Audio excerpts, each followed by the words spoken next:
And here's something interesting, guys. This is a monument. I don't know what it's called, but it is devoted somehow. There's a boat and a double-headed eagle at the top of that pylon. I can't step back much further without falling over. And there's a lorry bringing wood. So a lorry is a fairly modern thing. And that's somebody, a nurse, tending a soldier, and a ship in the background, and a church on the right. And there is Peter the Great. Somebody else is also trying to photograph or film this monument. Peter the Great was the great reformer of the 1600s and early 1700s of Russia, and he built Russia's fleet. He reformed Russia with all sorts of new laws and opportunities and developments and what have you, much as is happening in Russia today. And last one before it runs out, more shipping, guns and so on. So I suppose you might call this the Arkhangelsk monument. I don't know, I really don't know, but given that it's the recurring theme is wood for possibly building boats and war fighting ships, and Peter the Great, and this being a port city, and 40 kilometers down the estuary is the great Arkhangelsk naval base. It is quite probably, see that rope-like trim, a monument to the city and its marine and maritime traditions. Howdy guys, I'm trying to catch up on a goal that I set, a commitment that I made to Mr. Miller to produce a video a day while in Russia. You know, besides all of the more sort of formal work, the contacts with serious parties, and behind which I fell very far because I didn't have a Russian phone, and you've all heard the stories by now. So I'm just going to walk with this camera for a little bit and show you a bit of the streets of Moscow.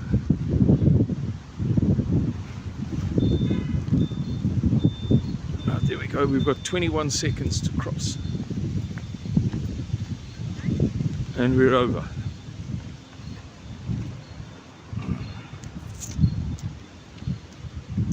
This is the streets of the suburb, if that's the correct word. Russians might prefer another word. But the suburb of Moscow called Tushino.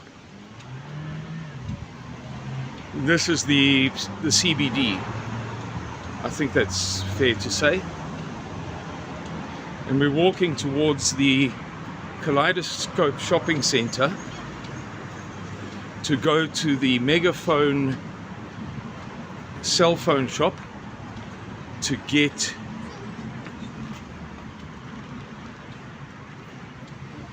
a microphone for this phone, because the microphones that I bought for my other phone, South Africa phone, which won't work in Russia, not properly anyway, they only allow them to work for 2 weeks. If you get a SIM card here, when you arrive in Russia, they'll give you 12 gigabytes of data and 14 days of use. That's it. Not renewable. And they cut mine off after 12 days and 12 hours. Anyway, so I've had to buy a new phone, and then discovered that the port for the microphone's jack is a different kind of port. Oh man. Anyway, what can you do? You live and learn.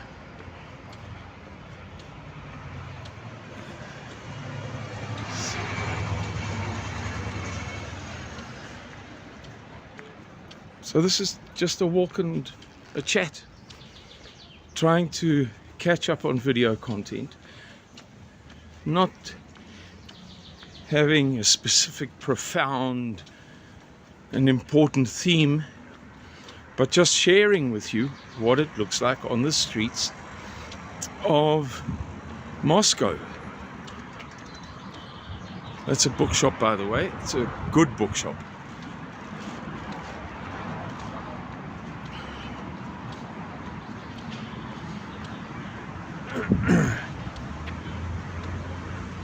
Huge selection. What are we seeing? We're just seeing the commie blocks among the trees. I said to somebody that the best thing that I can see that the Soviets did was plant trees. They planted millions of trees. And it really makes the commie block suburbs kind of livable or bearable. If there weren't trees, or so many trees, that would be horrible.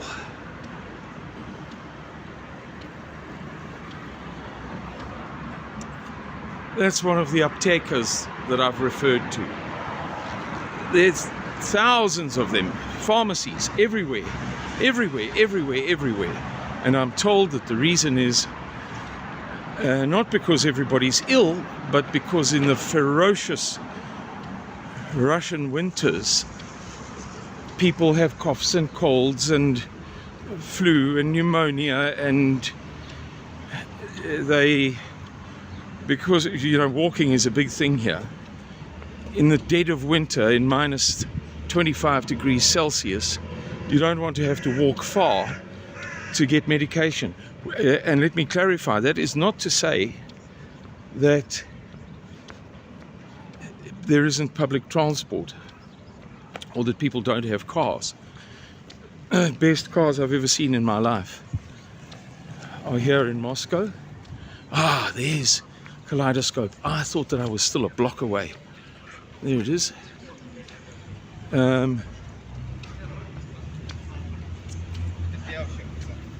Let's just get into the shade.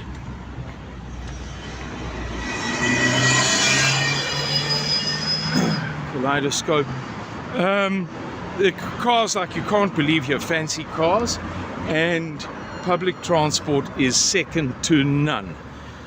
Wow, it's good. But people walk, and they know it. It's not as if it just seems to me that people walk. They will say, yeah. This is Russia. What do you think? You must walk. You must get exercise. You must not be lazy. I suppose it's a tradition that comes out of, the pre-20th century, when the whole world, my forefathers, your forefathers, were by and large ordinary people, and they walked. And then along came the motor car, and the Soviet Union's average Soviet citizen didn't get the full benefit, so they continued to walk and use public transport and walk and use public transport.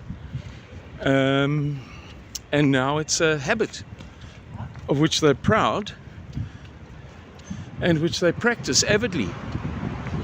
Yesterday I walked 14 kilometers, and I know that because my companion had one of those apps. And I haven't walked 14 kilometers since I was in the army. And I'm not sure that on any single given day I ever walked 14 kilometers in the army.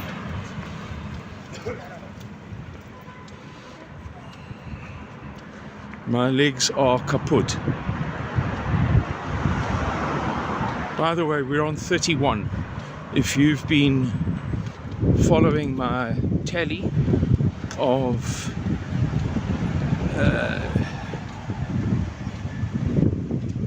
sorry, I don't want to be overheard. Not plump people, not overweight people, proper fat people in Russia. We're now on 31. We're not counting people who are a bit overweight or an old granny or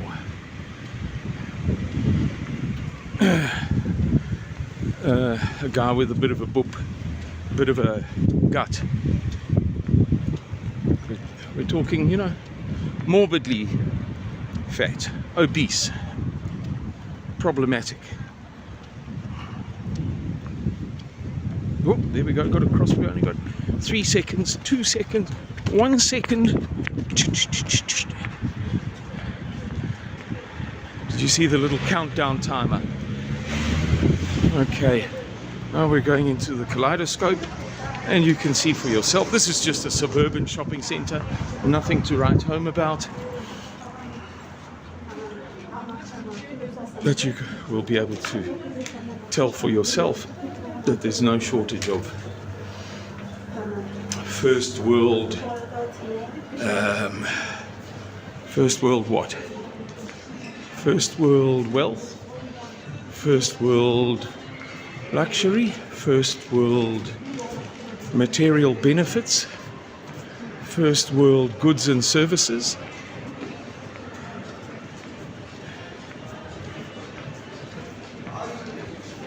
I won't pronounce that word for you. I pronounced it earlier, and the guy with me said not bad at all, while laughing.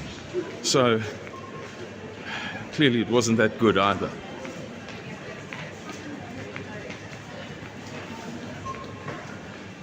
There we go, here's Megaphone. Here are the guys at Megaphone who helped us before. We're going to sort out this microphone issue. Right, goodbye everybody. See you again soon. Okay, well let's start this at the beginning. So there's the archway above us. There's the great cathedral up there. Okay, so beneath it, on the ground floor, descending into the basement, into a basement, is another church, or is a church as opposed to a cathedral.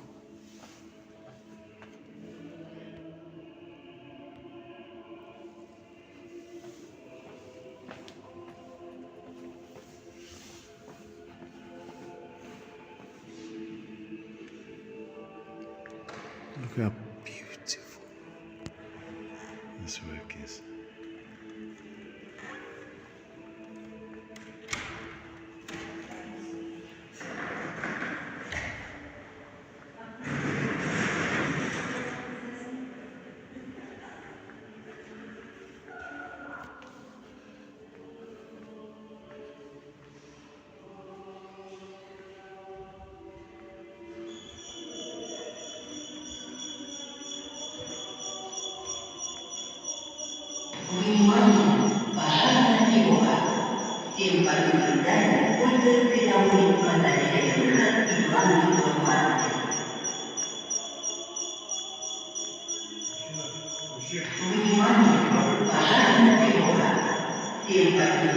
I've been told to get out. I don't know what I've done wrong.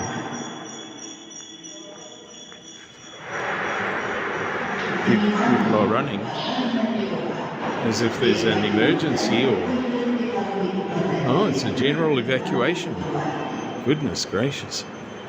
But that person doesn't seem perturbed, so perhaps it's just an exercise.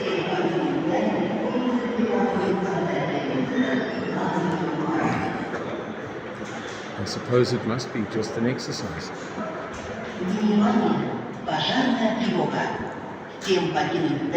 Take a look at this, guys. Just look here.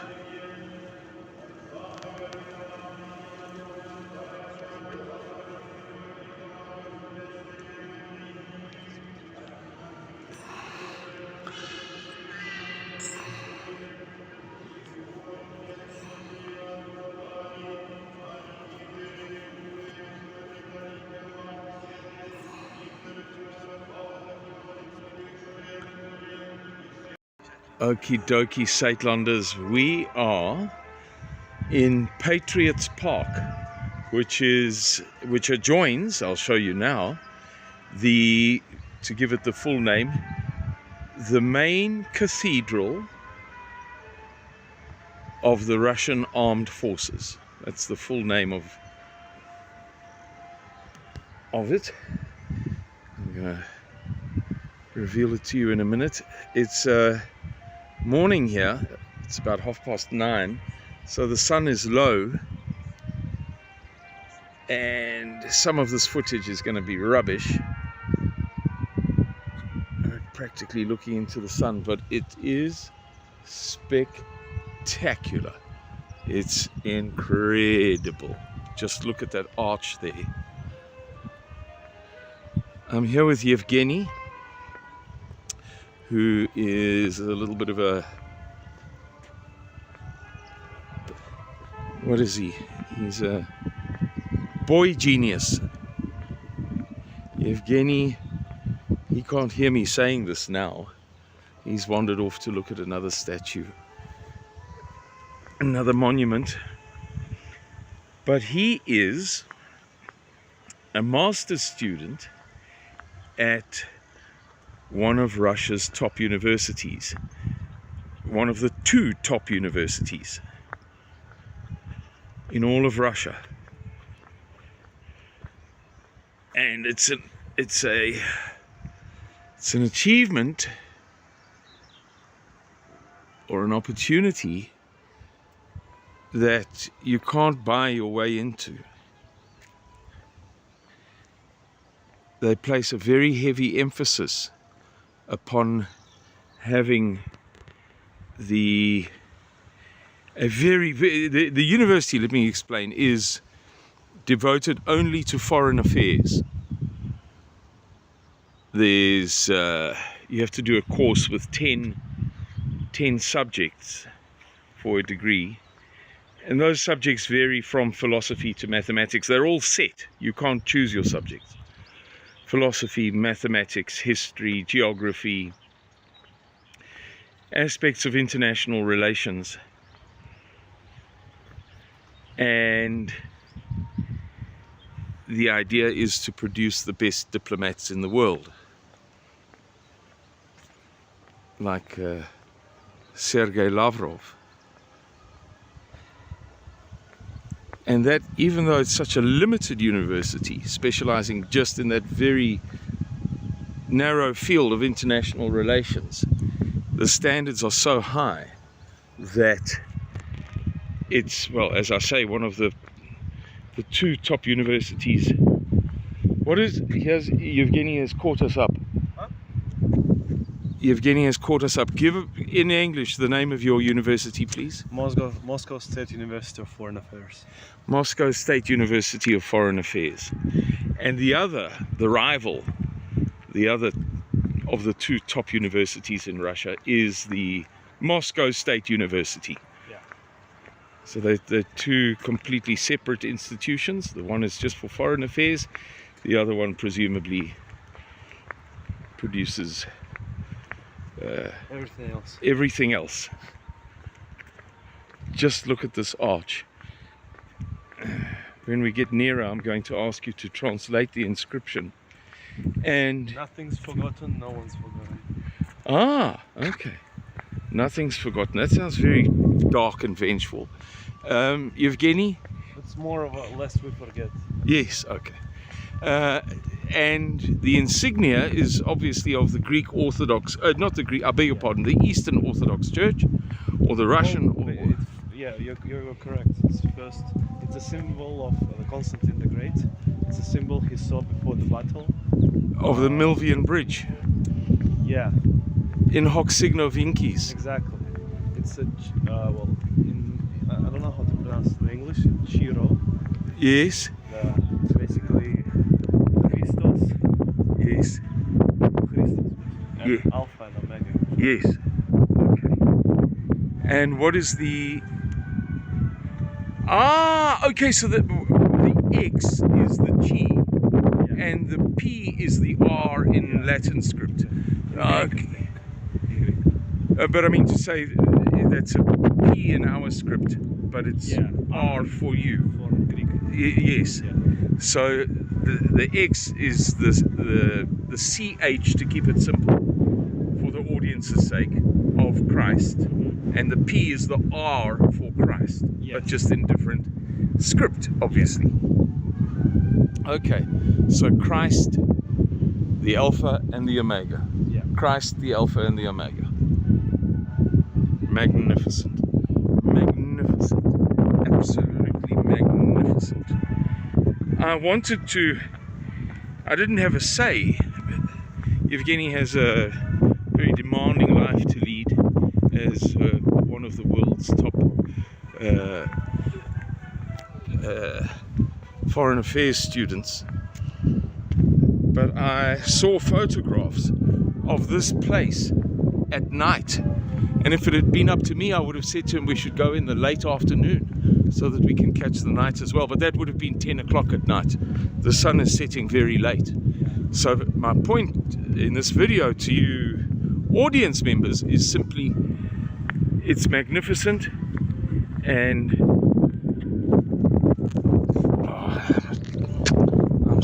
alright guys, we've come through that great big archway. I hope that video is saved. We're entering the main church.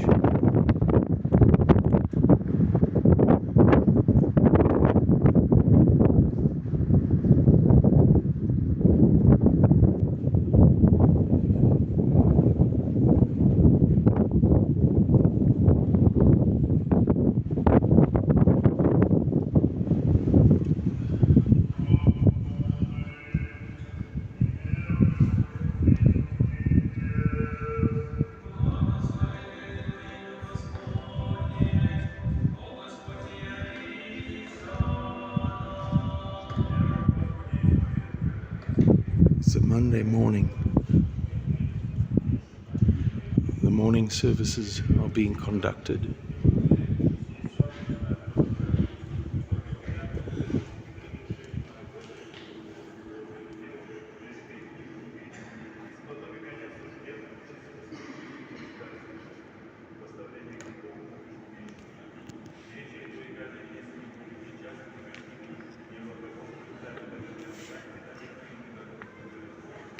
I don't know too much about it, but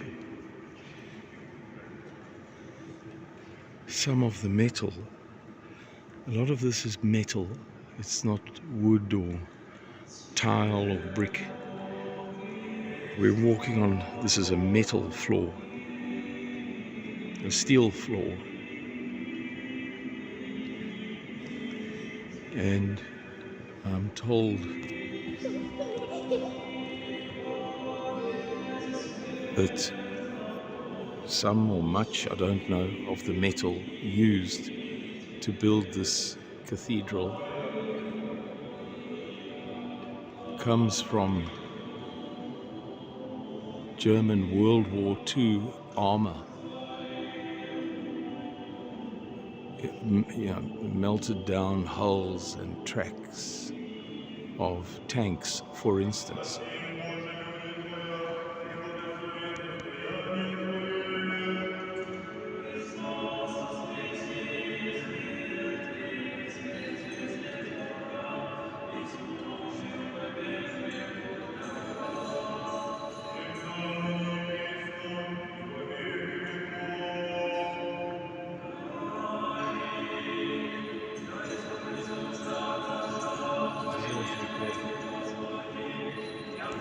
Evgeny says it's a military choir.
Saint George slaying the dragon.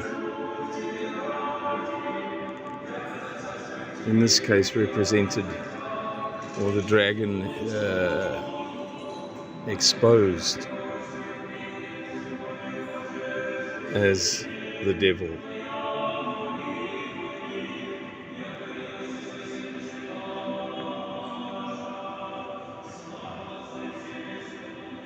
I have no idea who that is.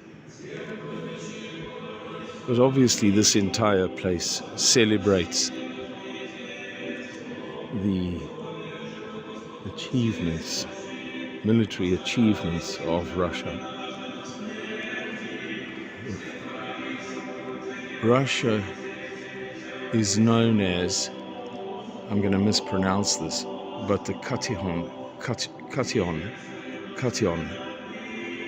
against the Antichrist. That's how they understand themselves. They understand themselves to be the last bulwark of mankind against the Antichrist. And they would say that that is epitomized through Adolf Hitler. This is just a quick little video about WhatsApp as I'm walking down to the place where I've stored my luggage. Oh, I'm sorry, it's so shaky, guys. I've looked for a gimbal but can't find one.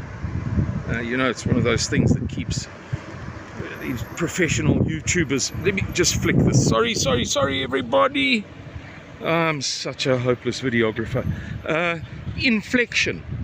The way that you say a word, or the way that you say a letter is important in the Russian language. That's the point of this video.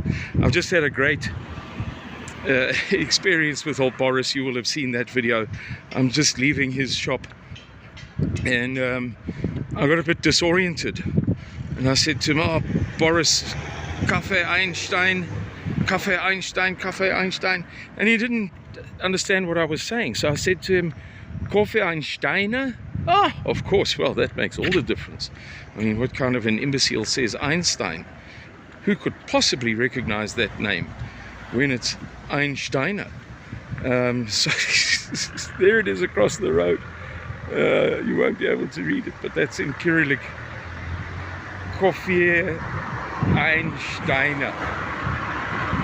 So it's very important in Russian. Just one syllable absent. Firstly, a quick side note to Arnold, who produces these videos.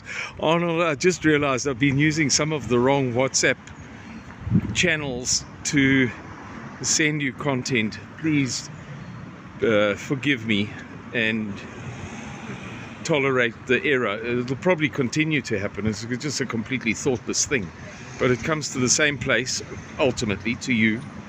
Hopefully with no inconvenience whatsoever. Right, what are we talking about? We're talking about Russians correcting, I beg your pardon, English pronunciation.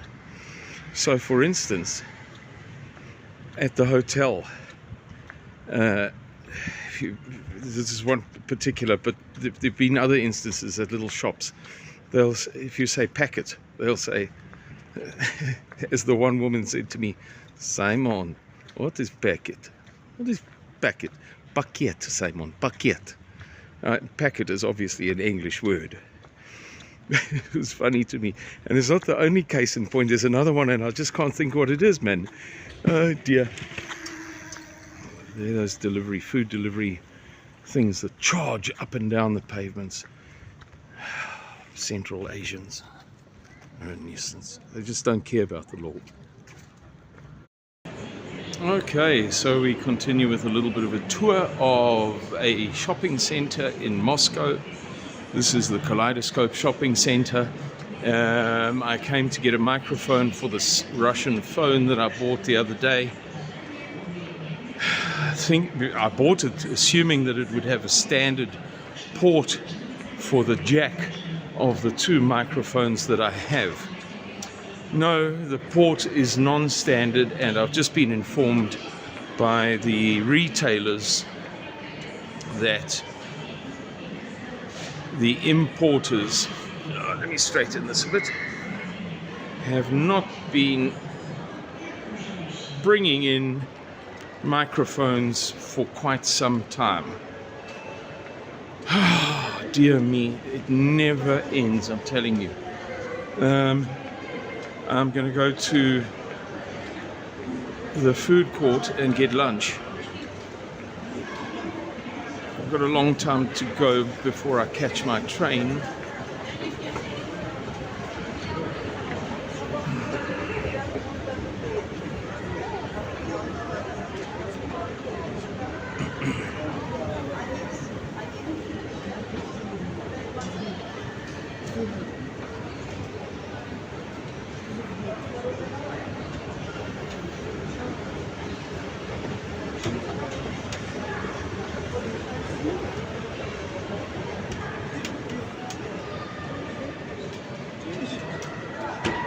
Just like Santon, just like,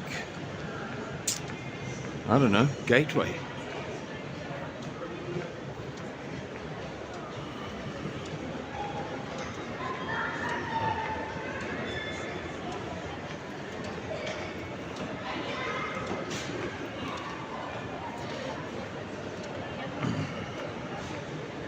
I'll show you the food court where my mate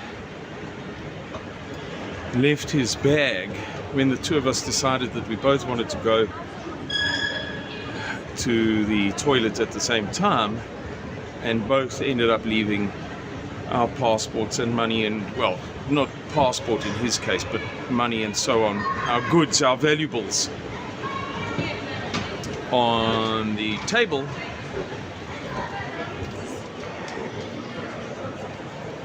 It was that exact table where those two girls are sitting. He had $60,000 in his bag, and yeah, there's just no chance of it being stolen.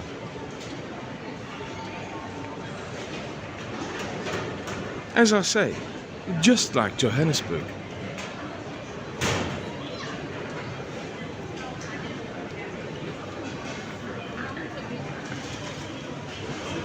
Alright, that's another little vignette, another brief tale that Arnold will use to make a bigger story, or he will publish it as a standalone anecdote. He'll decide.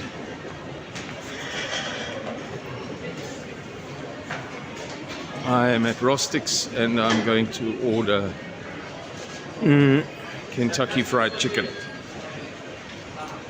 Kentucky Fried Chicken Licken in Moscow. It's not identical, but it's close enough.